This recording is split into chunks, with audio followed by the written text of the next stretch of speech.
HDMI. عندنا نقول دي سهله، دي ما فيهاش مشاكل يا جماعه. دي اكتر حاجه بيبقى فيها مشاكل الشاشه والريسيفر بقى. ساعات تبقى قاعد كده وتلاقي الريسيفر وقع او السحب جامد او حد يعمل نظافه عند الشاشه ولا حاجه تروح مقطومه. دي كلها دي فيها اسنان جوه يا جماعه، هي حاجات من دي.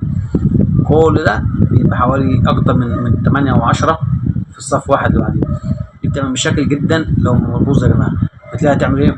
تلاقي الشاشه تقطع وتلاقي مش معاك ذاكره، تعمل ذاكره بالظبط تقطع من الجناب، تلاقي فيه صوت وشه كده، بتبقى بسبب دي. صوت خنه كده في الصوت بيبقى بسبب دي.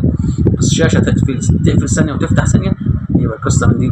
تلاقي الالوان بتقلب معاك كده غريبه، قلبه غريبه كده شويه، يبقى برضه من دي. تلاقي الالوان تيجي في النص كده شمال ويمين وفي خطوط صغيره جدا زي الفتل كده، برضه بتبقى من دي. الوصله دي يا جماعه وراها كل الاعطال والمشاكل اللي بقول لك عليها دي. فانت ما تقلقش ان الشاشه بتفصل وبتروح وتيجي، ان شاء الله غير دي من الريسيفر هتلاقيها اشتغلت معاك زي الفل. وصلنا عن الصلاه على النبي.